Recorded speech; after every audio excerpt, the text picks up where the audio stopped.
The following is a conversation with Robbinson Galvez, an up-and-coming Muay Thai and MMA fighter fighting out of California. He tells a very good story about the journey of what it takes to become a successful fighter and a successful athlete, as well as the mentality it takes to really pursue and push for what it is that you want out of life, whether it is fighting or business or just life and family and relationships in general. He offers a lot of really good advice, and everybody can learn from him a lot. I enjoyed the conversation a great deal, and I learned a lot from him myself, and I hope you folks enjoy the conversation as well. Now with that, my friends, here is Robbinson Galvez. And yes, I borrowed this introduction from Lex Friedman, a very, very good podcaster and currently an inspiration of mine. Thank you. We are now recording. All right. Awesome. What's up, Robinson? What's up, man? How you doing? Doing good, man. All right. Welcome, folks. Thank you to another episode. Thank you. Ooh, wow. Thank you for tuning into another episode of Chasing Excellence. We got a special guest for you folks today. We have one of the world's rising stars in amateur MMA and Muay Thai, right? And his name is Robbinson Galvez, and he's currently ranked as the number one welterweight in the IKF division and welterweight, right? Yes, sir. All right. Awesome. Trains out of Phase 3 in California, but is currently in Thailand, right? Yes. And you're all right with a total record of, I believe, 15-5, I believe. Yes, sir. That's it. Awesome. So I guess all right. So I guess we'll start off with how are you doing today? Just to get the formalities out the way. For sure, man. I'm doing good. It's been a pretty chill day today. It's Sunday. It's my only rest day since we train 6 days a week here, twice a day. You train 6 days a week, twice a week. I mean twice a day. Yeah, twice a day. Twice a day. 2 days every day with a run in the morning, varying from anywhere from 7 to 10 miles. So we do the short run of 7 miles, the long run is 10. So I think something like that. So yeah, I'm just enjoying my day off, man. It's just been really chill, really mellow. It's rainy season too right now, so we're just kind of staying indoors and enjoying the comfort of my bed for the most part. Gotcha. Short of 7. Wow, ouch. That just hearing that just hurts my legs. I don't do a lot of running in my training. Probably very bad for me. Yeah. Something I need to do more of. My stamina's garbage. All right. Yeah, you gotta pick it up. 100%. All right, so I guess we'll start off with the obvious question. Why Muay Thai? Why fighting? Why martial arts? Right. Well, honestly, the Muay Thai I wasn't really looking for Muay Thai. I think Muay Thai in a way found me. I just happened to stumble across it in my road. Martial arts because I decided that very early on, my dad, I think, really liked all the action movies. Mm-hmm. And if you click on the Mexican channels, it's always like an action movie, there's Rambo or Chuck Norris film, Bruce Lee, Jackie Chan film. Yeah, so it's always some crazy stuff going on. And I saw pictures of my dad doing karate and stuff and working out when I was a little kid. So and no matter what, I remember as being super young, my dad had a Lions Club jacket, and it kind of looked like a karate jacket that had the sleeves cut off. Oh, wow. So I'd wear it and I would tie something to make it look like a karate jacket.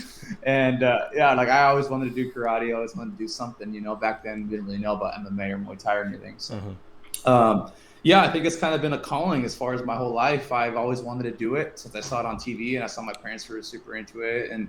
But I unfortunately, I never really had the support, or I never had the opportunity really to pursue that as a kid. So as soon as I could, I was about probably 15, 16, I started training in MMA. And I lived in a small town in Northern California called Fort Bragg, and it's 7,000 people. And the nearest Walmart, the nearest Walmart is an hour and a half away. So just to give you an idea of how far I had to get to civilization. Even Walmart didn't find your town worth investing in. Yeah, for real, man, for real. Yeah, but it's a nice little town, nice little beach town on Highway 1 on the north side, right on the beach. So it's cool, man. But yeah, I just decided to. I always wanted to, and anytime I heard anybody that was yeah, like I used to do karate, or I used to do kickboxing, or I used to do kung fu, or whatever it was. I would like, be like, oh, can you teach me? Like I was always eager, like always trying to learn, trying to find a way. But for whatever reason, I just didn't have that support, and my parents didn't really have the time to like invest in having a kid do an activity like that. It's expensive. So it is very expensive, and there wasn't that many like gyms or anything where I live. Of course, 7,000 people. There's very, you know, there might be like a shitty karate program every now and then, but it was never like anything solid, you know. So in high school, I remember I went to a Zumba class because I had a crush on this girl. Yep. And and then I was like, no, I'm not gonna go. I'm not gonna go to this stupid Zumba class, right? And then one of this new kid, we were on the football team together. He's like, dude, he's like, you're good. Oh, you're gonna come to this class? I was like, nah, dude, because I was known as like break dancer. Like I was a break dancer, and like I would do all the pop and lock in and flips. Oh, and stuff. you're a b-boy? Yes, sir. Oh, sweet. Oh, sweet. Judging by your build, you're a power guy. Power, man. I honestly, I kind of just started dabbling, and I never had any guidance. So I was just learning off of YouTube and stuff, and like, so I was trying to do power, but I never really got to my full potential. I think, but that was always the goal. I was like kind of halfway on like air flares. Oh, sweet. And I could get some rotations of flares. I could do some stuff, but in my town, you didn't really have to be that good to impress people. So I wasn't really that good. I was just good enough to impress people. Yeah. But anyways, this guy goes, yeah, man, you're gonna take this class? I was like, nah, man, I don't want to do this. Like, I don't want to do this. It's freaking weird. And he goes, well, I'm gonna do it, man. You should do it with me. And I was like, nah. I was like, why are you gonna do this? He's like, dude, girls like guys that can dance. And I'm like, damn it, dude. So, but it's a Zumba class. Take notes, guys. Take notes. He's 100% right on that one. 100% right on that one. Yeah, I did learn that down the line. But so we do this. I do this class and then whatever, and kind of half-assed do it. And then by the end, I'm just sitting down watching. But the instructor of the class, her boyfriend was teaching an MMA class, and I was like, MMA class? I was like, really? So I was like, okay, you got my attention. Like, when is it? What time? And it was going to be once a week on Saturdays. And I was like a sophomore in high school. And she's like, yeah, it's like $5 or $10 or something for the drop in. And you just go in and, you know, try it out. And I was like, okay. So I guess she told him about me, and he was like, damn, come on, babe. Zumba class guy. Like, I've heard this before, you know? But I pull up and I train. It wasn't very consistent training. It might have been like 3 months pretty solid, 6 months solid every now and then. But because sometimes we didn't have the space, or he didn't have time, so I would be like on and off training. But I had some MMA fights, like 4 MMA fights, 3 smokers and 1 amateur. When around that time in high school, and I was convinced I wanted to be a pro fighter. I was like, I'm gonna be a pro fighter. I was a 6-year football player starter. And I decided that instead of trying to like going to play college ball, I wanted to be a fighter. You know? How did you know? Was it the first time you got punched in the face and you realized that this isn't so bad? Well, I honestly, I was never afraid of that. I just wanted to do it so bad. Like like I said, anybody who did it or fought or whatever, boxing, whatever, I was like, let's do this. Like, teach me, please. Like, I want to learn. I was always just like so eager to get to like competitions. You know, you ever see like No Retreat, No Surrender or Best of the Best? You see like the competition in the crowd. I'm like, man, I want to do that. You know, because also I think the whole purpose of like the martial arts movies is the story of the underdog, right? The nerd that rises above. It's never like the guy that's been doing martial arts his whole life beats everybody, you know? It's always like the nerd that gets picked on, the good guy that doesn't fit in. The Karate Kid movie. Yeah, exactly. Yeah. Karate Kid. So it's always like this underdog story. And I was always kind of an outcast, and I always felt like out of place. So I somehow decided that was a way I could kind of like gain social social acceptance. Exactly. That's the word I'm looking for. So I decided I wanted to do that, and I don't know. I just always thought it was cool. And I've asked every coach this question. I remember I tried one class when I was like in kindergarten, and the first thing I asked the instructor, one of the first things that I remember was like, "Do you guys do karate competitions in kindergarten?"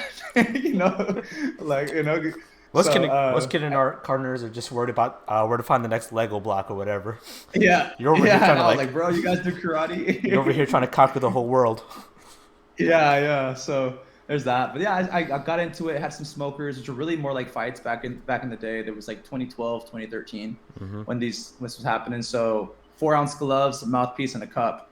No headgear, no shin guard. Like, let's go. There's people breaking their noses, breaking their ribs. Like, it was serious, you know, it was a fight. Yeah. So I did that. They had a few smokers. I got injured towards my senior year of high school. And that's when you're decided that like what you want to do with your life, right? So I had a fractured sternum. Ooh. So I was like, man, fighting? I'm not gonna be able to make. Yeah, I was actually training. I was getting ready to do like a smoker tournament or like an amateur tournament for a title further north in Eureka, if anyone knows what that is.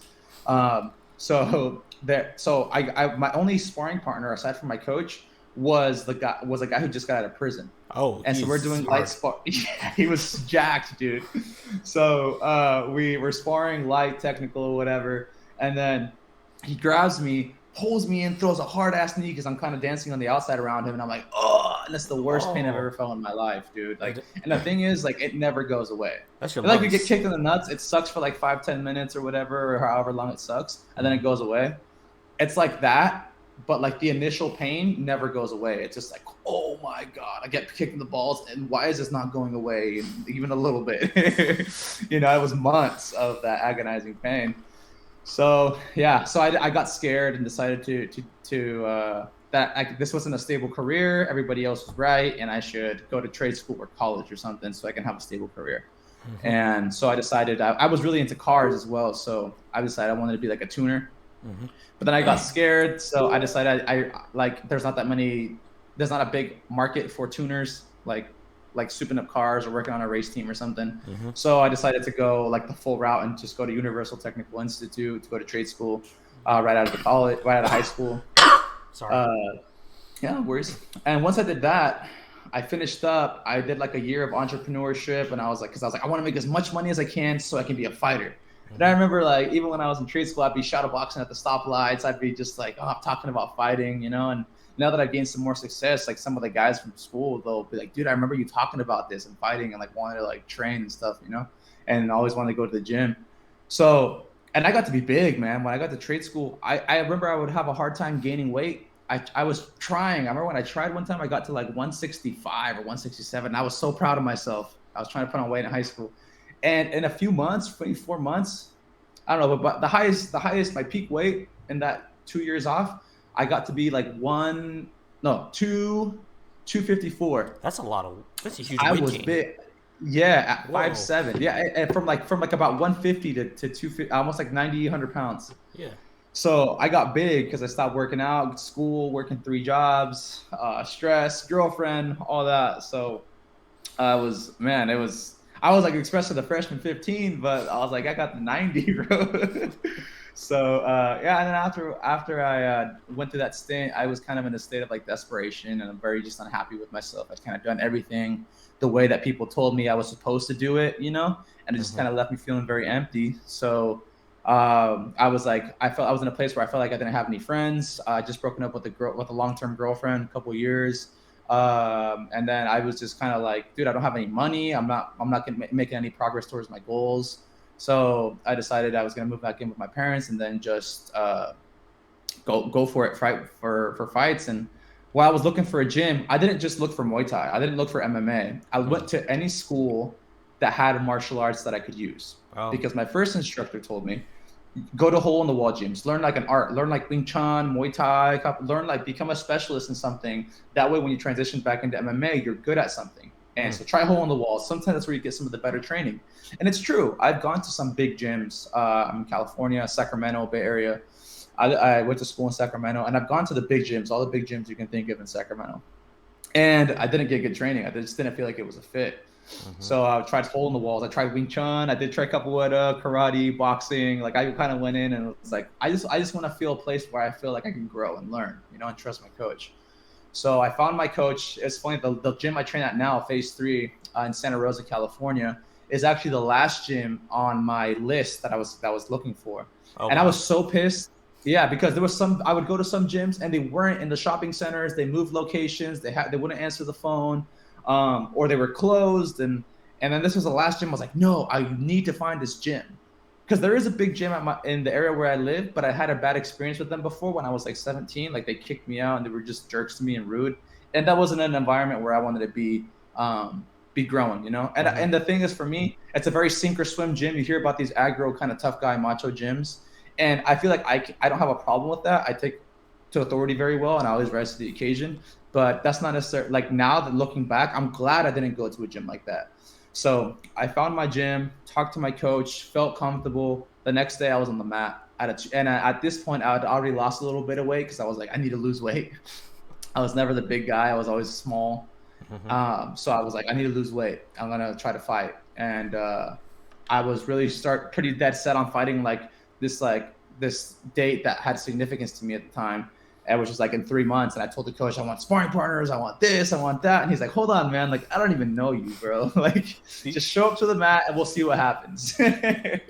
And so I showed up every day, twice a day, 3 times a day, whatever it took, and bro, I was hurting. That first month I lost 30 pounds. Wow. Yeah, from being a big boy to less big, you know. Yeah. So, man, yeah, it hurt. I felt like I had knives in my legs that whole month. I had to actually warm up to do anything. Yeah. Like I couldn't, like getting out of bed, I was like, oh, like everything hurt, you know, like holding proper posture hurt. And once I got warmed up, I could like move and stuff, but dude, it was horrible. But I decided that I wanted to be a fighter, and I'm going to make money from being a fighter. So here we go. Yeah. That sorry, I'm getting over a chest infection, so I'm gonna. You're good. Yeah, I got something like that little green shit that comes up every once in a while. Yeah, they got that loogie. Yeah, you're good. It's not COVID though. Okay, good. Yeah. All right. Wow. But nothing but props to you. Like you made the hard choice, because a lot of people look at like the trajectory of what it takes to be a professional fighter, and the pay is really, really bad for a very, very long time, and a lot of people cannot swallow that pill. They just can't do it. And I'll be honest, I couldn't swallow that pill, because I thought about it. I've thought about it myself. Like, what guy fighter has not thought about it? What fighter has not thought about it? You know? Yeah. And so and you I know you kind of touched on it a little bit, where you said like you looked at your life, you weren't happy. But then you still looked at fighting, and you still weighed the odds of knowing that there's not a lot of money to be made in fights unless you're in like the top 0.01%. How did you go about swallowing that pill and moving forward? The thing for me, early on, I kind of grew up in an entrepreneurial household. My parents were always trying to make a business, and like, so I do like some of the first books I remember reading was like Rich Dad Poor Dad, How to Influence and Influence People. Like those are all good books. Bro, all great books. And this is not like me being like 15 or 20, like reading this. This is me being like 5, 6, like learning how to read. Whoa. And then, so like I remember I tell like my parents like, oh, I read like Magic Tree House, and they're like, oh, nice, read this one. That's not the book I want you to read. I want you to read this one. And it's like Rich Dad Poor Dad. And I'm like, or self-help books that are for children. So I read a lot of those that nobody would really know the titles of them, but I read a lot of like self-help books and motivational books for like kids. They like built me up. Like my parents, like I was basically put in my head that I was going to be a millionaire by the time I was 18. And when I turned 18, I was like, we'll push it back to 21. But you know, so there was like high expectations on me. But yeah, I never had the mindset. I never had the mindset that I was like the scarcity mindset where I was like, oh, I can't do this. I have this thing that's a blessing and a curse where I think I'm kind of like I'm like the biggest thing ever. You know, I fully believe that when I was gonna make it for fun, like, yeah, people don't make a lot of money. But I was like, but you seen the movie? You ever seen Never Back Down, bro? You know, like that nerd beat up the guy. So I walk into the fights, and I walk into my training, and I walk through life like, yeah, there's tough odds, but why does it matter? I've seen, like, you hear stories of people overcoming big odds all the time. You see Rocky, you see like all these movies. And I know a lot of those movies that I'm talking about, they're not necessarily true movies like Karate Kid or Rocky. They're not based on true stories or whatever. But just the fact that they put a visual representation so well put together and put it in front of me so where I can see it and imagine myself, I could put myself in those shoes and I'd see myself make that same walk and face that same adversity and then overcome all that.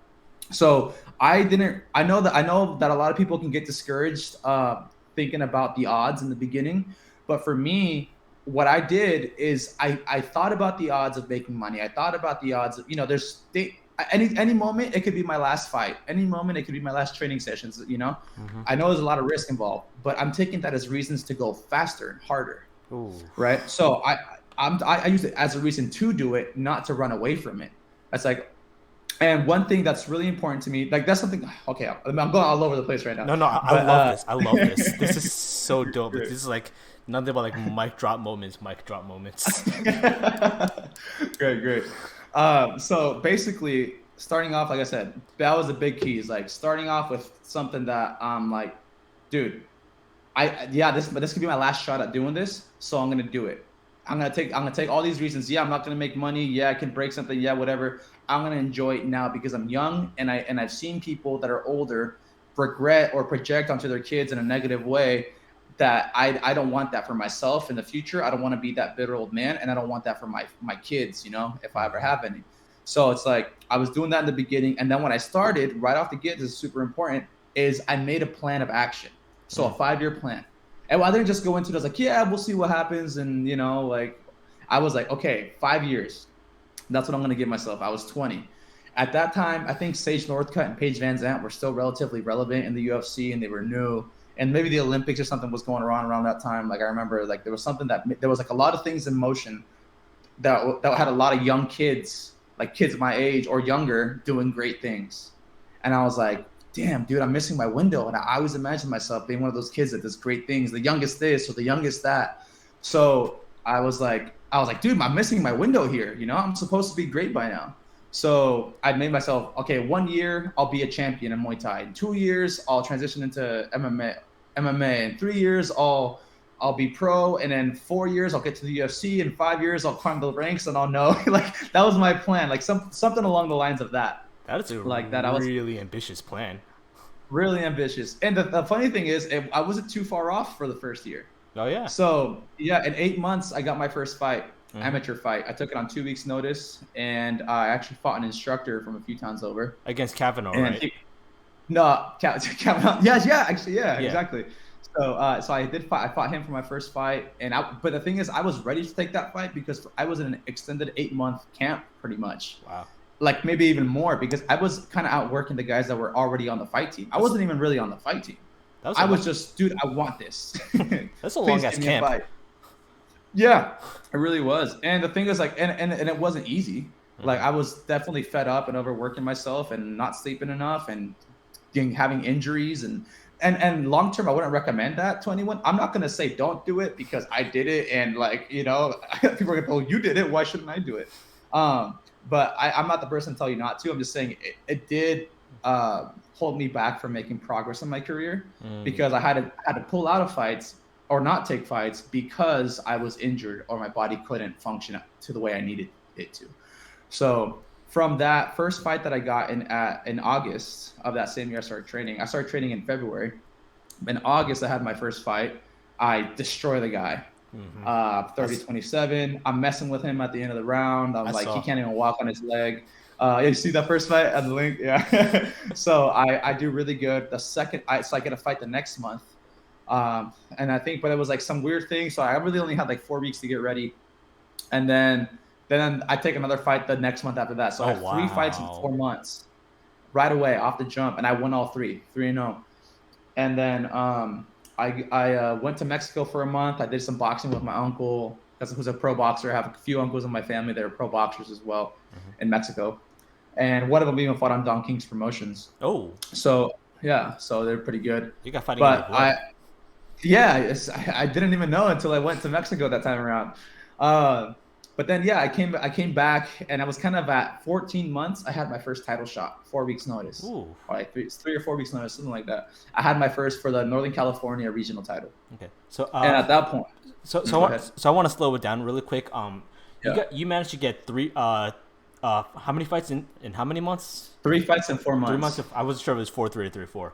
So you got 3 fights in 3 fights in 4 months. I know guys who are like, who do like 3 fights over 2 years. How did you manage to do that, especially in the amateur league where everyone's just like scrambling to try to get fights, especially here in the United States? Because let's face it, Muay Thai is not exactly or like MMA isn't exactly that big of a sport. A lot of people don't even know that it exists.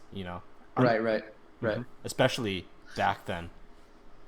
Yeah. So and yeah, this is all 2017. So in 2017, the thing is that what helped me is I come from a small gym. As I was saying, it's like you go to the hole in the walls, you go to small gyms. There's pros and cons to everything. Of course, now I go to some bigger gyms to spar with bigger names, but I started from a small gym, so I had more individual attention on me, So it was like me, maybe, I think at tops when there was like a full fight team, it was like 6 of them. Oh, wow. And me. That's tiny. So it was small. And of course we had other people that like, they trained like competitors, but weren't actually competitors as well. So, maybe if like on a good day, we'd get 15 people on the sparring or something, maybe 15, 20 people for sparring. And that was like huge turnout. Like we couldn't even imagine, So, so I got a lot of individual attention. Obviously I was out working everybody or like working just as hard as everybody. And I was winning. Key point there, It wasn't like, oh, you're losing, like let's pull back. It was like, oh, you're winning. Let's give you another one. You're training just as hard. And then, okay, you won that one. Well, you're still training as hard. Like, dude, my third fight, I took it on 2 days' notice. Oh. Yeah. And then when I got there, I look at the guy and I'm like, hey, can I pull out? Like he was huge, bro. This fool was like, he looked like he was on the Predator, or like he had like a bit like just jacked and I'm like chubby, like a little stomach hanging over my shorts. What was the difference? The height and weight difference? So we fought at 160. That was my first time cutting weight too. Ooh. Really cutting, because my first 2 fights were at 172 at 5'7". So hold up. In 2 days, you had to cut like 15 pounds. Yeah, something like that. 16 pounds. Yeah. Oh my God. Yeah, they're like, you want to fight? And I was like, yeah, 2 days. Let's go. Let's do it. And I went, and dude, that was the scariest guy I had to fight. And I was like, okay, I got to fight lower. These guys are just jacked, and I don't lift weights or anything. Like these are like bodybuilders. So I communicate with my coach, like I want to fight as much as I can, as much as possible, because I want to get to the UFC or whatever. One wasn't even around just yet. So I was like, I want to go to the UFC. I want to be a fighter. I'm going to be famous. Like, bro, I was like, all the stuff I have now, I walked into my gym talking shit about it.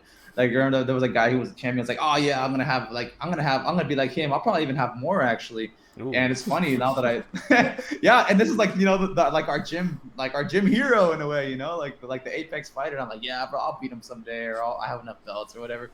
Or I'm just walking around like I'm the king of the world, So and now some of my accomplishments, So like number 1 in the world for the IKF rankings. I'm number 1 on Freedom Promotions. I got the IKF World Classic belt last year, and then three other titles and then 2 other titles like back to back last year as well. So I'm pretty much walking in my words that I had told everybody in the beginning.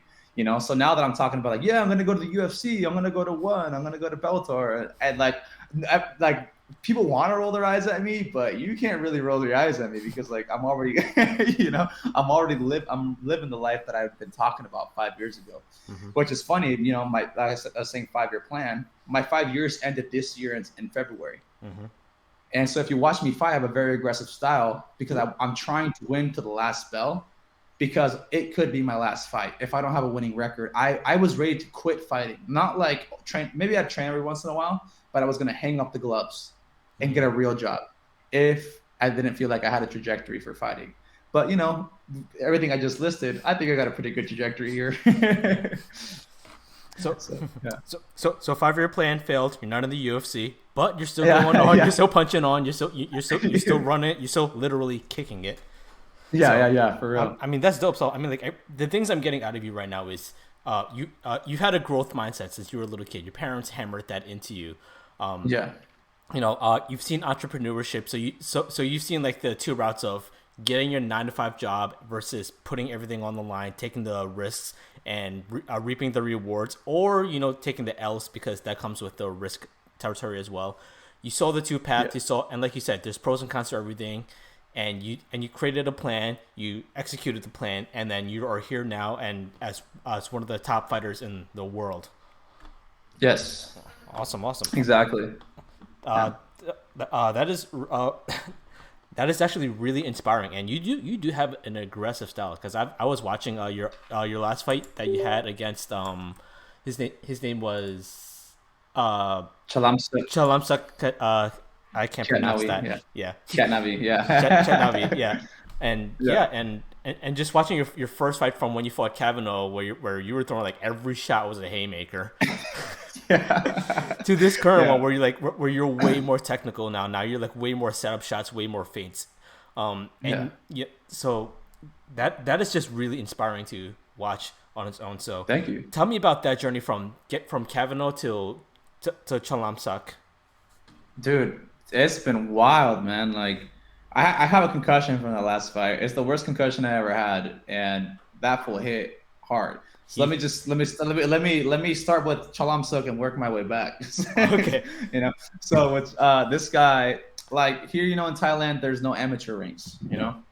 So the thing here is that some of the trainers here, they're like, "Oh, you want to fight?" And I'm like, "Well, like I'm amateur." But the thing here is I don't see none of the money. So it's like, okay, I get a fight. And I was like, you guys take the money, you guys handle whatever you gotta handle so I can stay amateur back in the US. And that's what we did. So I'm still amateur. I fought at Lumpini, but I've never been paid to fight. So so I'm still an amateur fighter because there's no amateur ranks here. So it's basically like any kind of fight here is like pro. Everybody's getting paid, whether they're fighting at a Buddhist temple or a laundromat or whatever. They're always getting paid. So Did you see I'm the just like, laundromat? man, yeah. The Buddhist temple I knew about. Yeah, I yeah. did not know about the laundromat. Yeah. No, this is a joke, but Okay. Oh, okay. yeah. But people do fight in like bars and stuff. Like there's a ring that we run by every day. It's in the middle of a bar, so I would love to fight there. But yeah, so there is no amateur ranks here. So if you want to fight or compete for anything as far as being a fighter in the US coming to Thailand, you basically you just say like, yeah, I'm professional. Or the big loop around is you don't take any of the money and the thing here, dude, is we're like I know I have a privilege because I live in America. I was growing up in America. I get paid in USD, and I spend USD, and I'm here spending baht, and I'm this, so I have more money than I need, and than I really need. And if I really needed to, I just go back home and make more money. I'm not like stuck here. This is my life. So for the coaches here, I just like, dude, just take the money. It's not even that. It's like it's not even like you're getting made that much money anyways. Like even high level fighters, So I'm like, bro, just take it. I don't even care about the money. I'll freaking fight. I'll fight somebody for free, And so they're like, okay, like whatever. So I fought this guy, staying amateur, right? And this guy had 91 fights. So I was supposed to be fighting this guy who was like about the same amount of fights. I have 20 fights. And I have about the same amount of fights as me. And that guy got COVID the week of the fight, and they had to find a last minute replacement. And lo and behold, it's this guy who's pretty decorated on the entertainment scene here in Thailand. 91 fights. I got so many dabs like after that fight, like because people know who that guy was. Like he's pretty well known. People started treating me different after that fight because they're like, dude, you fought a monster. Yeah, no, and not just with like he was good. Yeah. His technique and not was just with insane. not just with foreigners. It was with the Thai fighters and the trainers who are hard people to impress. Yeah. They've been doing this their whole life or half of it or whatever.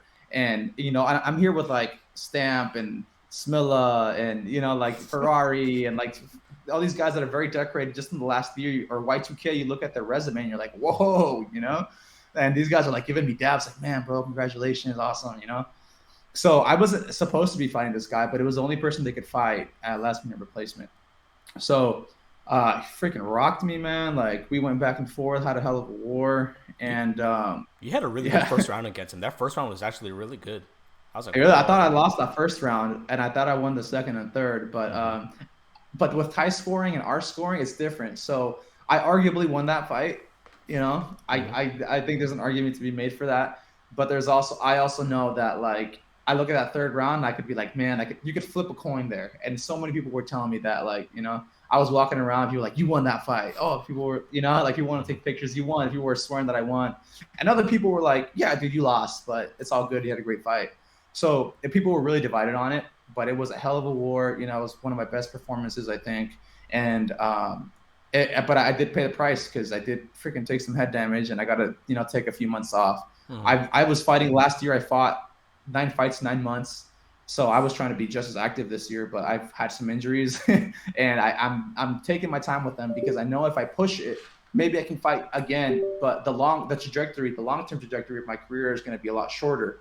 So I'm taking care of it, taking care of my brain. So before that, I fought Joey Sipliak on Freedom Promotions for the #1 spot in Freedom Fighter Promotions. I was going to fight for the national title, but I got cut. So I was actually supposed to fight for the title 3 weeks after that fight. So I got cut, the fight didn't happen, and I came to Thailand. So that wasn't a possibility. Before that, I fought a guy with 40 fights out of, what's his name? Thai fighter, dang it. I fought Andrew Rivera out of, what's his name? Malapet. Yeah, Malapet. I don't know how to say his last name, but Malapet. So, and this guy had 40 fights, and this is a guy I looked up to, like coming up as an amateur. He already had like 30 fights, and I was like, dude, that's awesome. Like, dude, you're the shit, you know? And then I remember now coach is like, hey, you're going to fight Andrew Rivera. I was like, wait. And I was like, dude, this guy, I thought he was going pro soon, like 3 years ago. You know? And it's like, nope, he's still amateur, and you're fighting him. And I was like, all right. And so that was kind of like a local version of Idols Become Rivals. That was pretty good. I won that decisively. I was supposed to be for the California state title, but some politics happened, and I ended up just defending my Northern California regional title before that. So I beat another guy, and that was a hell of a fight too, man. I just had I've been lining up all these guys that have like double, triple like Joey Sipliak had like almost double the fights I had. Andrew Rivera had double the fights I had. Chalamsuk had quadruple the fights I had. And then the other guy that I fought that had some closer record to me, he was still like training for like years and years on, you know? That's the thing about people who fight is you understand that it's not how many fights you have. It's also the experience and how much time you've been training. I've been training 5 years. People that have been fighting that have the same amount of fights as me, 20 fights, they've been training probably 10 plus years. You know, they take their time. They train a year, 2, 3, and then take their first fight. I didn't have time to waste. I had to just go in it and go get it. So there's this guy who's been training for really long, and I fought him for the Northern California regional title as well. Beat him. That's where I got my first one. Moving back, I won the IKF World Classic, and then that was like my first fight post COVID was the USMTO where I got silver, fighting at a couple weight classes higher than I should have been fighting because I thought there was going to be 2 weigh-ins. Fight at 156. The only guy I lost to was Saran Harrison out of Chicago Muay Thai. 33-8, 6 foot, southpaw. Everything about that sentence just sucked. Yeah, right. 6'8" and southpaw. Yeah, is 6 foot southpaw. Yeah, 33-8. Yeah, so he's quite the. Well, I'm like 7-4 at the time. So and then prior to that, I was just kind of starting to get my rank, my kind of momentum going pre-COVID. I just won my first title, Northern California title, but at middleweight. And COVID stopped everything. I felt like I was just starting to take off. I was getting ready to either have as many fights as I can in the U.S. or come back to Thailand. So, I mean, COVID killed both of those plans, right? But before that, I just gotten back from Thailand as well. So 2019, just about the halfway point of my career, I got back from Thailand, and I had 2 fights, 2 wins. And then, but from 2019 when I came to Thailand to now, I'd won 8 out of my last 9 fights. So I was doing decent, you know. And I was so I did the tail end of my story, told one part of the first part. So let's kind of merge them here. So I had Talbot Kavanaugh 3-0, had my first title shot, lost that first title shot, and this was 2018, early 2018. So then I started going up and down. I lost one, I won one, lost one, won one, lost 2, and I was like, I need to do something. I need to change this. I don't have time to waste. So at end of 2018, I think I was maybe like 2-3 or something in fights, and I was like, bro, I was undefeated. Like this is bullshit. So at the end of 2018, I was like, let's do this, man. I gotta find a way to make shit happen because I don't have time to waste. And I decided I was coming to Thailand. And so I had one fight early 2019 for Lion Fight that I took on 8 days notice. Lost 30 pounds for that fight. It was ridiculous. Went down to LA. It was a great card, headlined by Eddie Abasolo. So it was great. And then had that fight, and then I was like, okay, now I'm gonna go to Thailand. And in Thailand, I didn't want to fight. I just wanted to train because I didn't want to get hurt or anything. So I come to Thailand, and then in 2018, mid 2018, no, 2018, 2017, 2018, I finished 2019, mid 2019, come to Thailand 4 months. I come and train with Monlit Sitpodeng at Sitam Pinong, where Sittachai sits on Pinong, Yod Payak sits on Pinong, Kemp sits on Pinong. They have a few very well-known champions, and they have a very good online presence, or at least used to. So they had a lot of good guys, and I was just putting my head down for 4 months, getting ready to train. Come back. Now we're kind of at the point where we're emerging. I come back. I have a fight. I get a TKO, third round TKO, doctor stoppage, because I gave the guy 2 standing 8 counts in the second. Then I have then nobody would fight me after that, or I wasn't able to get fights. I did get played by promoters, or it was hard to get me a fight after that fight. Was it because people were like trying to duck you because they saw like you do a lot of damage? Because you're a very aggressive fighter. Like I don't know if you ever saw like the Tyson movie starring Michael Jai White, but like there's like this one scene where Customato walks in and he looks at Mike and goes, "That man hits with bad intentions." I had that thought when I was watching your fights. So like, yeah. So is that the reason people like you couldn't get promotions, or was it like other politics in play? I'm sure there's more politics in play. I'm sure I honestly could have been way more complicated or way more simple than I just don't know. So I knock this guy out. I get played by some promoters. Some fights fall through, and so I don't really know what's going on. I'm not like digging like, oh yeah, well, let's find out why. Like, are you talking? Like, I'm not like, but I don't care. I'm just like, all right, what's next? Like, I'm not gonna sit there dwelling or being depressed or crying or whatever about it. I'm like, okay, what's next? I don't have time to sit there and dwell on the things and freaking create drama or whatever. I'm just like, okay, who am I gonna fight then? You know, I have things to do. Yeah. So I beat that guy, and I didn't get another fight until early next year. So I fought that guy in September. And then September, and then February that next year, I got a fight. So October, November, December, January, I was supposed to have a fight a month for that whole 6 months, and I didn't. So for whatever reason, didn't happen. I win that first title, then COVID, boom, everything stops. You know, that feels like the world's ending for everybody. So, and then, COVID finishes. I win 2, lose 1. But from there, I won, 8 out of my 9 fights.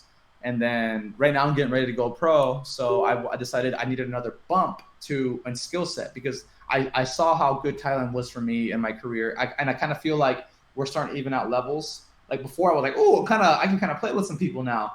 And then now I'm starting to get to the point where like after I fought Joey Sipliak, I was like, oh, that was a tough fight. We're starting to even out. And I don't want this. I want to make people look dumb when they fight me. I want to make people feel like they don't belong in there. Like, what are they doing in here with me? And for me, I want to be able to beat pros as an amateur. Like that's the goal that I want, because if I go to a pro and say I have those records that I had early on in my amateur record, I have those less on my pro record, it's harder to get fights, or I can only get really bad fights and really bad money. So now when I get ready to go pro, I'm gonna be like, all right, now it's time to pay up. I got some people it's kind of a bidding war now. I got a few pro offers, but it's like, hey man, here's what the money I want to get paid. So I'm not gonna be fighting for $300. You want me to sign with you? There's people offers. You're not the only offer. So I kind of playing it like a businessman. I'm not really playing it like, oh yeah, just let me be pro. No, I want to make money. Because it has a very short career. So, and I've taken a lot of damage, and I don't know how this is going to play out at the tail end of my life. So let's make sure I build up my record. I go pro with some hype, and I can manage to make some money while I'm doing this. Gotcha. All right. So super sick story. Loved every part of it. So that story brings up 2 questions in my mind. The first one is, so you said you're not getting paid right now for your fights in Thailand, right? Or you just yes. So that begs the question: how are you making money? How are you sustaining this lifestyle? Because it's a tough lifestyle. Coaches, gyms, they're not cheap at all. So yeah. So what I did before coming out of town, I saved up a little bit. I actually, dude, this is the saddest part, I think, of this whole podcast for me, is I sold my drift car to come out here. What car was it? I had a 1991 Nissan 300ZX twin turbo, all set up for drifting. Lowered, had wider tires in the back, narrow in the front, coilovers, dual exhaust, fresh engine harnesses. You had an SR20 in there? Short shifter. No, it had a VG30, so it's a V6 twin turbo. And so I had a anything you could think of. I had to put like 12 grand into it, and I only sold it for like 5. So sold my car to kind of support the dream, come out of Thailand. And then, dude, I was so sad about that. That was like the other real thing that I was really hanging on to. But I figured that if I really believe I'm going to be successful from fighting, I'm going to make money, then I need to sell this now, and then the money will come and I can buy a new one. You know? So it was kind of like, as that was a real gamble for me, because I was like, man, like I want this thing. I want to be able to tell people I have it, you know? But it was just sitting there. I never got to drive it or anything, you know? It was pushing out like 350 horse that I tuned it up for, and like, you know, 1,000cc injectors. And it was freaking awesome car, but I was never driving it. To wheels. Yeah. So I never got to drive it though. So I was like, dude, this is pointless. And then if I did get it to work, it's a gas guzzler, V6 twin turbo with 1,000cc injectors in it. Like there's, you know, so I don't know. I decided to sell it. It was like, either way, it felt like a lose-lose, and I came out here for that. And then I'm starting to do merch. I actually just started doing merch before I came out here. I did my first fighter T-shirt and made a pretty good chunk of change from that. And that's kind of been more or less what's keeping me afloat. I also have a girlfriend who lives out here and supports the dream. That's awesome. And so if right now I'm starting to establish myself really well on social media, and my girlfriend's been kind of the brain of that. She's in marketing and stuff like that, and she's helping me build my online presence, branding, sponsorships. She's kind of my manager at this point. And so really right now I'm getting ready to kind of make some sort of income from social media. I'm not making money, to answer your question the short way. I'm not making any money out here. I basically sold merchandise. I worked a little bit, and I had some money saved up to be able to come out here, which honestly wasn't much because you know how expensive fighting is, and traveling to fights and supporting whatever. So really the bulk of the money was from T-shirts, and I have some sponsors that are very supportive and you know, throw me some money here and there. So it's great. But right now what I'm trying to do is not have to work, so that way I can focus full time on fighting. So content creation, YouTube, you know, doing more interviews and stuff, and trying to get into public speaking when I'm back home in the States. I'm writing an ebook right now for first time fighters. Oh wow. And just kind of, you know, people who don't have no idea how to get into Muay Thai. It's pretty much from like, I know nothing about fight sports, martial arts, or anything, to your first fight and a little bit beyond.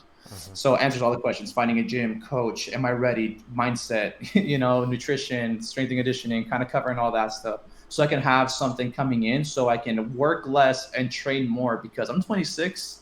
I'll be 27 in March. The clock is ticking. Yes. You know, I gotta make this work. I'm not old by any means, but I'm also not young. So I have to make sure I play my cards right this whole time. Yeah. Gotcha. Yeah. Yeah, I'll tell you from the other side of 30, your body changes very, very fast. Every single day is like a new thing starts making noise. I'm like, that didn't click before. Why is it clicking now? Yeah, yeah. You know what I got for my 25th birthday was back pain. Yeah, bro. I swear I never know what that felt like before. I literally woke up on my 21st birthday. It was weird, coincidence. I was like, dude, my back hurts. What the heck? And yeah, I'll tell you right now, that's the gift that keeps on giving. So yeah, take your fish oils. So you take supplements. Yeah. I take a lot of supplements. Good man. Take all of it. All right. Yeah. All right. So I was reading on your website, on your profile, and like through some of your press that you've been on, you've had 2 pro offers, and then you turned them both down just so you can continue executing your 5-year plan. Tell me about that, because when you first talked about your 5-year plan just about like 20 minutes ago, you made it sound like it kind of sounded like accepting those pro offers would have been part of your 5-year plan, but it's not. So I need a little clarification there. Yeah. So the thing is, let me see. I'm trying to figure out a way to explain this, because there's levels to being pro, right? There's the guy who goes pro just to say he went pro, has a fight or two. And there's a guy who was going to do really good on the regional circuit. There's a guy, there's some people that just want to have one pro fight just to see what it feels like. But the guy that's going to take it to the top, to be like a McGregor, Adesanya, be like a Chandler, Justin Gaethje, like these kind of guys, they kind of have to think a little bit, and those guys were already guys that started with a decent skill set, like half of those guys are wrestlers, like D1 wrestlers, so they have a cool, like a solid skill set. Yeah. So I'm thinking like, okay, as I've been coming up, I've been watching and observing people who go pro. Luke Lessie or Luke Lesai or Luke Lessie, Luke the Chef. Not familiar with Luke the Chef. He's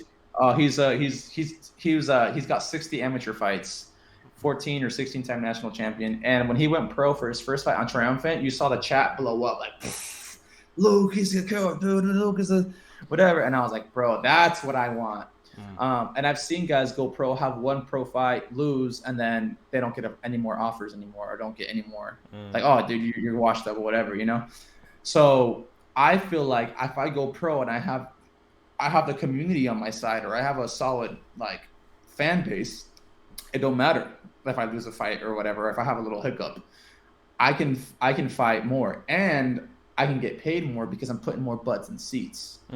You see the guy. You ever seen guys that go pro? Like who is this guy? And like they like no matter where they go, I want to be able to go pro and I go anywhere, and at least somebody in the crowd knows me. It's not going to be like crickets when I announce my name. Yeah. So I want to be able to sell, because you get part of how you get paid as a pro, ticket sales. That's how So I want to make sure I can put butts in seats, sell pay-per-views, and then I also have that thing where like if Dana White happens to run across my Instagram, or Yacha Tree happens to run across my Instagram, they'll be like, "Yo, look at how many comments this kid has. Look at how many followers. Look at what he's talking about. Man, this kid is something special." That's kind of what I want out of someone looking across my social media, looking about my website, looking across the press that I have. So, and I don't get that by going pro and fighting once a year. Yeah. There's less fight opportunities once you turn pro, So, and I got actually my first fight, I got offered decent money. I actually got offered way better money than I've ever heard of anybody getting offered. But and it was also for it was gonna be for a state title. Ooh. The first offer. So they offered me good money. I was gonna have to fight the same opponent that I was gonna fight amateur. You just go pro and then fight for the state title, or IKF state title or something. As for my first fight as a pro, and I was like, sounds like a good deal, right? But then I think, like, okay, I was exciting, but it was more like flattering, like, oh, this is cool, but no, thank you. Because I believe in them. Okay, I have one offer. Now what? And if they're offering me this already, imagine when I get 2 or 3 going at it. Like, hey, we'll give you this much. Hey, we'll give you this much. Oh, we'll give you this. And, and yeah, so I've gotten some pretty decent offers, yes. But you don't want to go pro as soon as possible, because think about who you can beat. Like you look at the what was it, the tournament that just happened, the USA, the one in Denver, the USMF tournament. I was like, how many of those guys could I beat? Like, but and by like me, I want to beat them, like make them look dumb, kind of beat, not like a war. I can give everybody a good fight. You don't want to leave it up to the judges. Yeah. And I know I can make them hurt, but I want to like knock somebody out, or just be like, dude, what was that guy doing in there with you? Kind of wins. Yeah. Because also I know that the head trauma I take is going to make my career longer or shorter.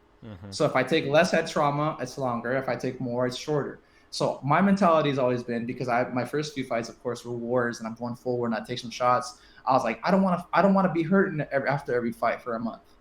I want to be like, oh, man, I feel great. I have a little bump on my shin, but everything else feels great. Let's go to the next fight. Minimize my injuries, minimize everything, minimize the time in between fights, minimize the damage on my head, more highlights, more. It's just better all around. You're playing the long game. Playing the long game. So why I wouldn't want to take pro fights is because I would have to build my name as a pro, and that's a lot harder to do than build your name as an amateur. More fight opportunities as an amateur, more opportunities to get your name out there, get in front of people, perform, win over the community. And then when you go pro, you don't have to do any more of that anymore, or you have to do a lot less. So I'm taking my time to solidify the business side of it now as an amateur, versus trying to do that as a pro and just like pro and working was never in my mind. It was like, I'm pro, I have a YouTube channel, I have social media presence, I have people buying my merch. And that's kind of what we're pretty much on the verge of doing right now. That's, yeah. Awesome. Yeah, no, I love it, because one of the things that I talk to a lot of guys about is the part where a lot of fighters mess up. This includes the pros and the amateurs. Is they're great fighters, but they're horrible businessmen. So like when people say like, oh, all these UFC fighters, they don't get paid enough, which is a whole topic in itself, and I actually made a couple videos on about that. But like, but the reason why like a lot of them complain is because they're just really, really bad business people. Like for example, like Francis Ngannou, heavyweight champion of the UFC, really amazing fighter, gets paid $800,000 to fight Derek Lewis, right? But then and they say like, how come he as a heavyweight champion gets paid $800,000 when Conor McGregor, who hasn't won a fight in 4 years, steps into the ring with Dustin Poirier and gets paid $10 million? Well, the reason being is because, well, how many people outside of the martial arts world know who Conor McGregor is? Freaking everybody. And then but then how many of them know who Francis Ngannou is? Very few people, you know. So like so it's just like what you're saying, that star power that you have, it's really important, especially if you want to make this last for you. So so I agree with everything that you're saying, and that your business mindset is coming through. So and also I got a good team around me too, you know. Like I said, I got my girl who's helping me on that. My coach is pushing me forward as well, like giving me any opportunities that I can. And like now that then when people see me fight, the fighting speaks for itself. It's the business shit that's the hard part. That's the hard part. Yeah. That's the hardest part about it, because you dude, I'm training twice a day here, 3 times a day here from doing MMA. So I do, you know, I have a morning session, afternoon session, and then 2 afternoon sessions with including BJJ if I'm doing MMA, like a full day of training, and that's exhausting. So I have a team. I have a guy who helps me with branding. Like my brother's my photographer. My girl's been helping me get content and come up with ideas and make a scheduling. Like I could kind of take a lot of the freaking credit right now as far as like what I'm doing. I could be like, okay, she's helping me do this. You'd be like, what are you doing? I'd be like, hey, I'm training. I'm doing this, you know. So like it's not just all me by any means. I know that it takes a team, it takes a village, you know. So you know, I got like right now it's just my brother's not here. She's taking me pictures, taking videos, helping me out. Where you know she's like, okay, this give me some ideas for merch that we can do. My coach is figuring out fight stuff for when I get back. Got the branding guy. Okay, we got this. Everyone's trying to help, which is great because you know for me, moving forward, I need all the help that I can get because I am like you know. The whole theme of this is I started a little bit later than I should have. I wanted to make it to where I want to get to. So now I got to get it done, you know? So this star power that I hope to accumulate means no matter where I go, I'm getting paid. Like we just talked about like fighter pay in the UFC, and a lot of the guys that are like, yeah, we're fighting, like they're not in the top 10 or whatever. Neither is Sean O'Malley. But that fool is banking off of just being in the UFC. Like that's someone who's he's huge. He's their biggest rising star right now. Yeah. And the thing is, he's not even rising. He's just been fighting chumps. Yes. I've been saying that. I'm like name me one top level fighter that he's fought. Yeah. But he's still getting paid. But and the thing is and Paddy Bimblett is another good example of this too. He's like, bro, I make more money out of the ring than I do in the ring. Yeah. And he's only had like a UFC fight or 2 UFC fights, I think now. So it's like these guys that are the Beatles here. But I think the couple like the guys that are coming in now, this new wave, I'm excited to see how they play their business side of things because the guys that are complaining about the pay, they are bad businessmen. But they're in the same position that Sean O'Malley's in. He hasn't been. I mean, he got challenged one time and didn't rise up to the occasion. Yeah. You know, so he's fighting low level competition. But he's making dough, drives a Lambo, selling out his merch like every single drop. And same with Paddy Bimblett, right? Yeah. Same, he's like going on all the podcasts. Everyone wants to talk to him, merch and vlogs and everything. Like, dude, these guys are low-ranked fighters. Do they have star power? Yes, they do have star power. But it don't matter if they crack the top 10 ever because they have star power. They're making money already. 100%. They're making money that the top 10 guys say they should be making. But hey, all right, you want to make some money? You put some effort in vlogging, write your ebook, you know, get on podcasts, make a podcast, drop some merch, like talk. Or you gotta drink beer out of a shoe like Chewy does. Out of a shoe, yeah, it's great marketing. Yeah. Yeah. Yep. That whole gimmick that Tai Tuivasa does, where he just drinks beer out of a cup, just got like all my non-fighter friends into him. So I'm like, Yeah. The shoeies. yes. For the record, for the people watching this podcast, don't drink beer out of a cup. You will get some really gnarly stomach infections. I don't know how he does it. That guy's a freak of nature. Out of the shoe, yeah. I actually, when I googled it, it's actually a huge thing over in like New Zealand, where Australia. he's from, Australia, where he's from, and it's a huge thing. And I'm like, Yeah. but then it's weird because people, Shoeies, yeah, because people outside of Australia, they try and they get like stomach infection. So it's something about the way Australians are built to handle shoe bacteria. They got the strong gut. Yeah. They're built like goats. Hey, but then he capitalizes it to gain more and more fans, and look at him now. 100%. He's like number one contender for the heavyweight title right now, I think. Yeah, Yeah. he is. He's doing great, man. Awesome. So, yes, I'm definitely excited for like this next wave of fighters who are coming up. Because they're becoming better businessmen, and you're one example of that. So and the thing to connect with your audience is people have to know, like, feel like they know you, you know? And I don't hide anything about myself from people out on social media. I'm like, bro, like, am I a serious fighter? Yeah. Do I try to inspire people? Yeah. Am I motivated? Do I have a different mindset? Do I feel like I built different? Yeah. Right. I make my highlights. I write my posts. Am I also going to talk about how I have to take a shit right before a fight? Yeah. Like, bro, I don't care. I'm not taking all this too seriously. Like, I am a goofy ass dude. I do like to shoot the shit and joke. And I do like to, just kind of be lazy sometimes. Sometimes I am super, on my off days. Like, there's everything. Like, I'm not like, oh yeah, I'm a tough fighter. And so I'm not going to make a funny TikTok, or I'm not going to make a reel. It's like, bro, this is what you need to do to get paid, so people know you, so they build a relationship with you. And then here we go, moving forward. This is helping my brand because people are gonna feel like they know me. I'm showing every part of me. I'm not like, oh yeah, you know what? But because I'm a fighter, I'm not gonna be goofy, or I'm not all goofy. I am serious, and I do work hard, and I do like have like a timeline and a plot and a team. So like, obviously, I'm not all like fun and games, but I am freaking goofy. There's both sides of it. So I'm letting everybody know that, and that, like, I'm just a person. I'm not like this robot, and that if I can do it, you can do it too. 100%. No, I definitely love your content. I've been like diving deep into your Instagram for like the past 2 weeks, and thanks, man. Yeah, my favorite one so far is the one where you have that huge cut on your forehead that's like this big. Oh yeah. Your coach walks up to it and starts talking through it. Yeah. I actually copied that off of John Wayne Parr. Oh yeah. John Wayne Parr did that. Yeah, awesome. All right, so what are some things like that most people don't know about, like about the fight game, that like that you wish, or what are some things that you didn't know about the fight game that you kind of wished you knew then that you know now? I think that was English. Yeah, I can't English sometimes. Yeah. I know some of those words. I think. Sorry, go ahead. No. I was gonna crack a horrible joke. Go ahead. All right, damn it! I should have done it. All right. Well, no, I think some of the things I know is like promoters aren't your friends. So I see a lot of people trying to get yeah, what do I have to do to get my first fight? And I was like, bro, my first thing is like, bro, talk to your coach. A lot of times people are like, how do I get my first fight, or what I need to do to fight? I'm like, talk to your coach.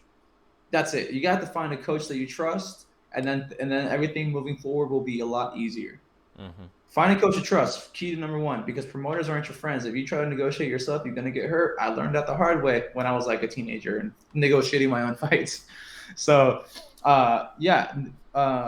sometimes they're like, yeah, you want to fight this guy, you want to fight for a title. It's like, yeah, but you're fighting a guy who's 8-0 with 7 knockouts in the first round or whatever. They're just setting you up to pat that guy's record and make him look amazing.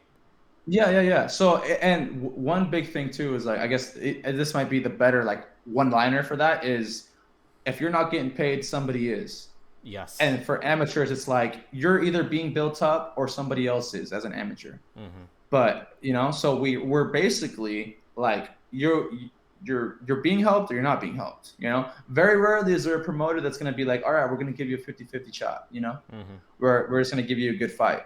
I've met very few promoters that are like that.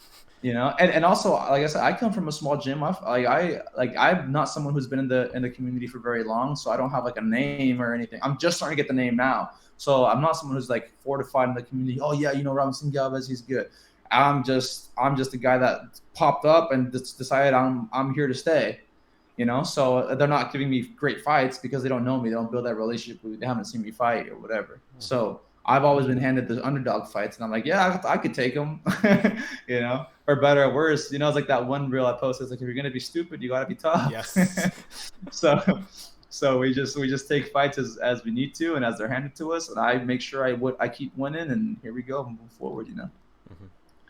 Yeah, but no, yeah, definitely find a coach you trust. How do you do Promoters that? aren't your friends. Find a coach you trust, man. You gotta try out a few different gyms. It depends if you've been in the martial arts game for a little bit, you kind of know more or less how to do that. If you're fresh, if you're starting from nothing, you don't know what to do. You're like brand new, like this is your first exposure to martial arts or Muay Thai or whatever. Shop around, because some people, like when they start at the gym, they're gonna be like, oh, I'm just gonna go to the first gym and decide I love it. But if you do that, you may go to the next gym and decide you love it more. So the first time when you're picking out a gym, do all the free trials at all the local gyms. You know, most people do like a day pass or a few days. Some people do it to a week or two or whatever. So you can go try it out, talk to the coach, make sure you can have access to the coach. That's important. You know, that kind of tells you a little something about their ego. Ask questions to with your peers who are in the gym. So the people who are in your gym, hey man, why did you start training? What do you like about this gym? What do you think about the coach? Why are you still here? What got you into martial arts? Ask some questions to kind of get some intel really about the gym and what they're at, you know. And also, like, when you're in a place, you feel if it feels right or not, right? Yeah. So that's why I'm saying shop around a bit. Don't just go to the first gym and be like, oh, this place is awesome, I'm staying here. I don't need to try anywhere else. I did that. That's great. Yeah. Which is great. I like, if it works, it works. I try to shop around, but it just wasn't a possibility. I honestly think, like, I think my coach is one of the best coaches in the world. So I'm positive, you know, and we get along great. He's making sure I elevate my career as fast and quickly as I can. So like, we got a great relationship. But if we started at the first gym, you don't know if you like somewhere else better, in my opinion. So if you're starting from nothing, from zero, from scratch, shop around a little bit. Shop around. Get a vibe, you know? Sometimes it just feels right. Sometimes you walk in a place and you're like, yo, like, does anybody want me here? Or what's up with these people? You know, like, it's like bad energy. So yeah, just shop around, whatever feels best, whatever environment feels best. That's kind of where you have to be, you know? It's once you shop around a little bit, it won't be that foreign anymore. So yeah, I think that's really what it takes. Yeah. 100%. So like, as a guy who's been through several gyms, like you kind of like knew what to look for. Like, what if somebody's brand new to martial arts, has never like done it before? They just want to do it because they got bullied, they want to learn how to defend themselves, or for some other reason. They have no idea what to look for. They have no idea like what questions to even ask. Like, what does that person do? Watch this podcast and then go back like 2 minutes and ask the questions that I was just saying. Gotcha. You buy my ebook. No. So yeah, like I said, you just shop around. The great thing is we have technology, right? So you can Google and you can kind of get like a top 5. If you live in a really big city, top 10 or something of like gyms that you want to go to, drop in, check it out. Okay. Ask questions. Hey. And it also depends with your goal. Like, if you want to be a fighter, then, you know, you have different questions to ask if someone who's like going to be a lifelong enthusiast or like as a hobby, right? So if you're just going to be an enthusiast, you want to be able to train there safely for the next 10, 15, 20 years or whatever, you know? And also, if you're going to be a fighter, you got to make sure that, have they built anybody from the ground up? You know, are they putting out quality fighters? You know, are like as people, their skill set good, not just the fighters, it's the general public, as people helpful, as people friendly, you know, are people going to be helping you, or is it just going to be like, yeah, like people who don't know what it's like? Sometimes you walk into a gym where it's like sink or swim. They just want to see how tough you are and see if you're worth their time. And then you go to a gym where people are helping you, giving you pointers, saying, hey, what's up, man? How you doing? Hey, let's go grab a beer after class. Or hey, let's go. You want to go grab a sandwich? You want to go for a run before class? You know, that type of stuff. You're like, yo, this is kind of tight, you know? So you kind of get. Yeah, and there's some people that love that, like, yeah, bro, I just want to feel fucking tough, and I want to spar hard every day, and like, you know, some people love that stuff, but some people you just kind of have to find what's for you. And for me, obviously, I like light sparring, I like just chilling, hanging out, building relationships with people, so I'm not looking to go towards that kind of gym. But if you like tough guy gyms, if you like crazy hard workouts and like being in shape all the time and whatever, there's places like that. There is big gyms. There's big gyms that have freaking 2 boxing rings and a cage and 30 bags and a weightlifting room and a pool or whatever, you know? And there's also gyms like, bro, my gym, we have a boxing ring that's like integrated into the floor. It's not even an elevator or anything. Oh. And we have like 10 bags and we have a pull-up bar. This is phase That's my gym. This is phase 3, okay. Yeah. And then I'm not Fairtex. Not Fairtex. No. Fairtex, they got 6 boxing rings, a cage, a back room for MMA. They got like, I don't know, probably like 30 bags, a jiu-jitsu room. That's AC and like it's a top-notch gym. And a weightlifting room. Yeah. It's the deal. And a pool. Wow. Yeah, it's the business. Wow. Yeah. Man, my gym sucks. Yeah. Yeah. Which is great, you know, like that. So Fairtex is a great facility, but I mean, back home, like my gym, like I said, it's just mats, like a little ring that's kind of less integrated into the floor mats, 10 bags maybe, something like that. The pull-up bar, we got a park across the street where we go run. That's my gym, and that's where that's where I got 20 fights. That's where I became everything I am right now. That's dope. So, yeah. Awesome. So really, it's just whatever you want to do with it, you know, and finding that coach, finding the right environment for you to grow and develop into what you want to become. If you want to have just one fight, you can totally have just one fight. You don't have to fight 30 times, you know. If you want to go pro and great, you can go pro at some point, you know. I mean, of course, if you're like 37, you want to go pro, you might have one, you know, if you're lucky. But if you're like 30, you might have a couple, you know. Like if you're not gonna be like 32 and become the UFC champion if you're just starting at 32, you know. But can you have some amateur fights? Can you maybe have a pro fight? Yeah, I do a couple sport, you know? Yeah, like and the thing is, people look at fighting like, oh, if I'm gonna train 2 fights. Like, bro, there's so many people that train and don't fight. Yeah. Like one of the highest like skilled like sparring partners that I have has been training since he was 5, and he doesn't fight. He's not a fighter. He just trains and coaches. Yeah, at all. Yeah, and that's beautiful. Like, yeah. Yeah. And so it's just a lifestyle that you can really integrate into yourself. So it's just whatever you want to do with it, whatever you need from the art and from the sport, it's there to give it to you. You know, if you want to be a competitor, great. If you want to be like, you know, maybe you want to build a social media channel off of it, you can do that. There's so many people. How many people's channels do you see that have like fight tips and they're not even fighters? Yeah. You know, so there's something in it for everybody. So you just have to see what you need for yourself out of the sport, out of the art, you know, and then you have to find the environment that works for you, and then just go for it. Then just work hard. Awesome. No, those are all great tips. All right, so so you've already turned out 2 pro fights. You're not 3. 3. Oh, 3. I've turned down several, like more over. I probably turned like 5 or 6 fights, but I've turned down 3 promotions. Gotcha. So what do you require? Like what are the goals that you're looking to hit before you accept your first pro fight? Like what are like the things that like, all right, my checklist is done, A, B, C, and D, we're all crossed off. Now I can accept a pro fight, because we kind of touched on it, but I want to know like if like how detailed, how deep does this go?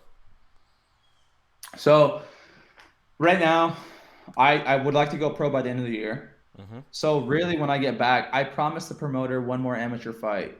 So, you know, I'm going to try to get on Freedom Promotions 1 more time, get that national title, and maybe a WBC national title. Someone's offered a WBC national title, so as an amateur. So we're going to get those. And the thing for me is I'm ready to go pro now. As someone, you know, if my coach is like, hey, let's go pro, I'll be like, hey, I'm ready, let's do it, you know? But the thing for me is the more titles I get as an amateur, the better standing it is, the better standing my gym is in. Because I'm from the ground up out of phase 3.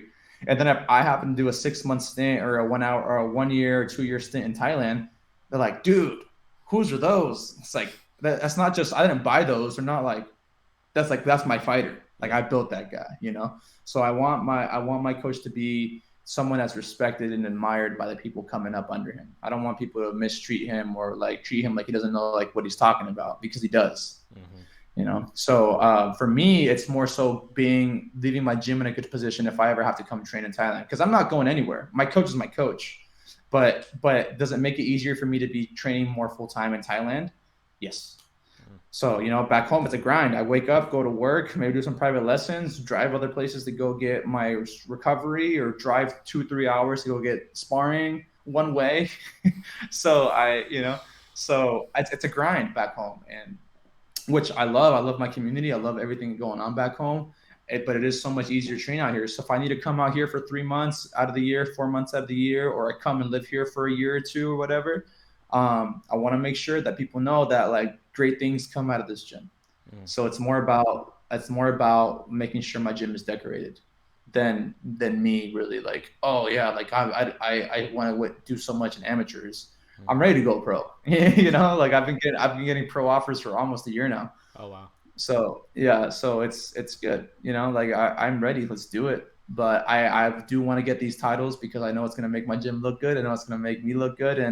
And then once we go pro, also the promoters will be looking like WBC. That's a big title. That's not a little throw around title. It's not a promotional title.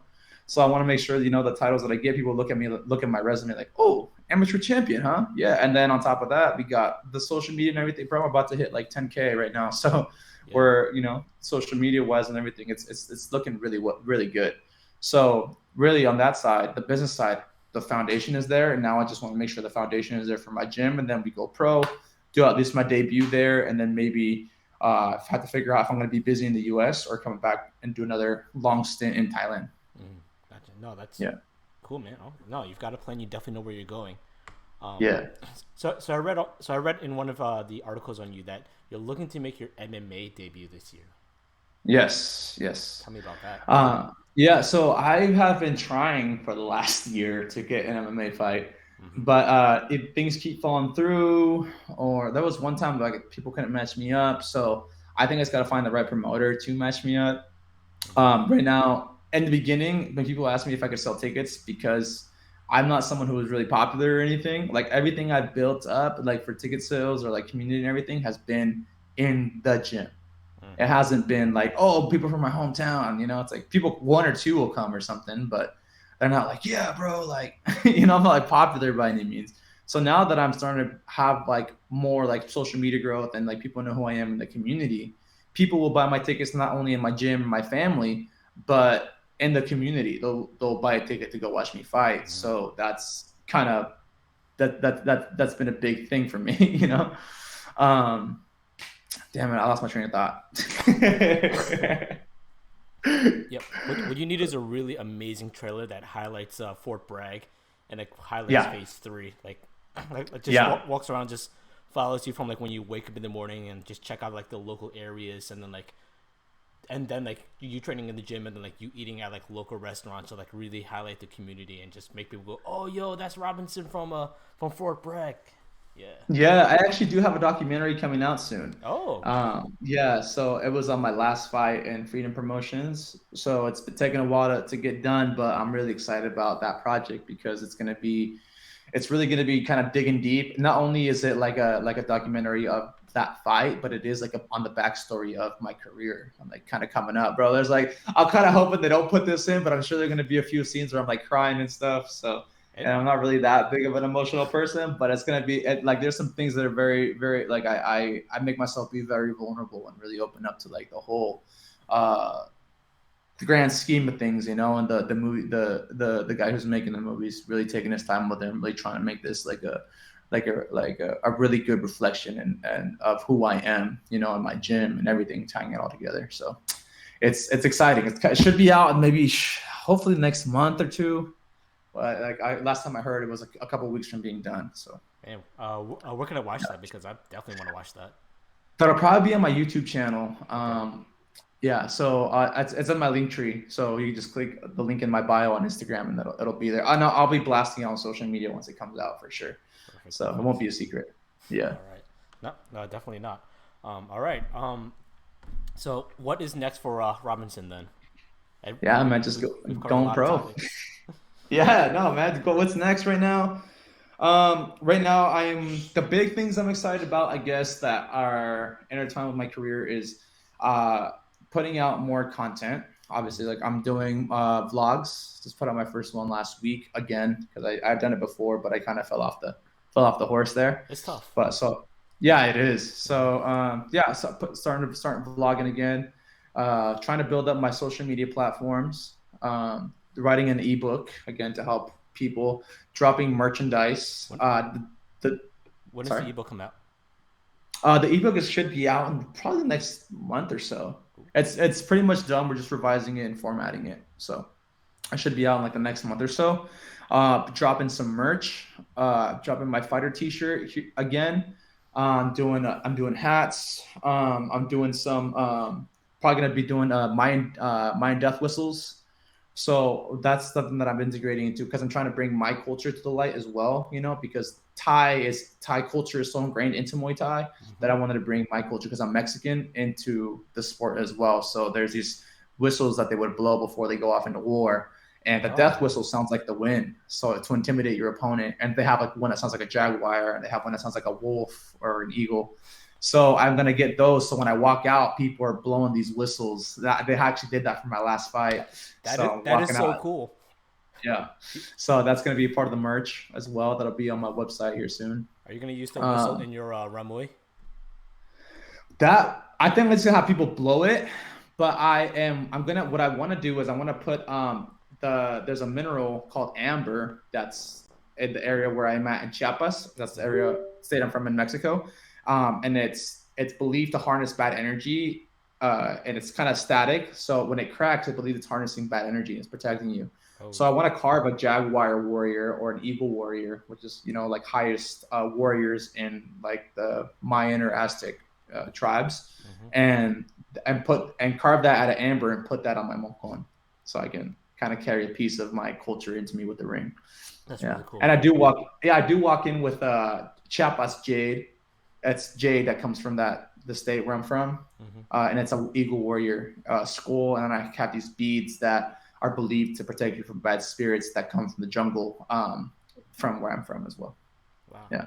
So I walk into it with that. So yeah, merchandise is coming. What else are we doing? Doing the ebook. Oh, doing a giveaway at once I hit 10K followers on Instagram. That's going to be really exciting. So we're giving away merchandise. I have a couple sponsors tossing up some shorts. I have one sponsor that's having out a full set. Gear Frost. I don't know if you've seen my videos with the Akatsuki shorts, the Muay Thai Akatsuki shorts. Yes. Yeah. So they're giving out a whole set. I clicked on that so fast. Yeah.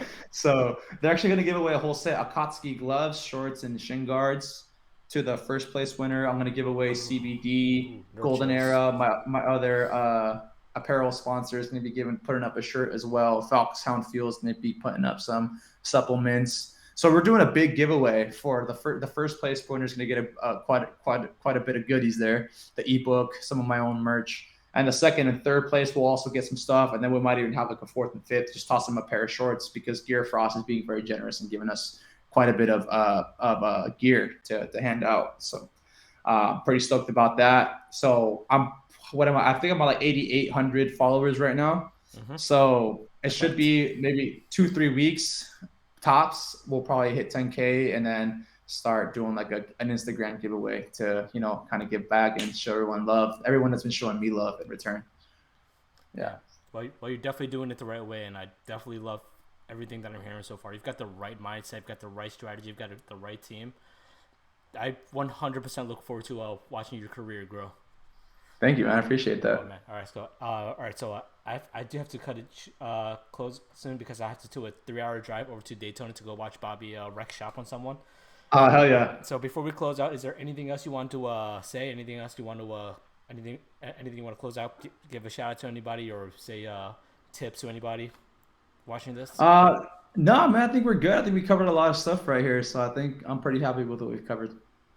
Awesome. Well, I definitely would like to invite you for a part 2 sometime in the future, so we could do like a catching up. What have you been up to, and what have you accomplished since then? Yeah, hell yeah, man. That'd be awesome. Perfect. Yeah, I look forward. Yeah, just keep in touch. If I'm ever in the area, we'll definitely link up. If you're ever in California, yeah, hit me up too. We'll try to get something going. I'm actually trying to plan a trip out there well, you're close to the Bay Area, right? Bay Area, yeah. I'm in Bay Area, yeah.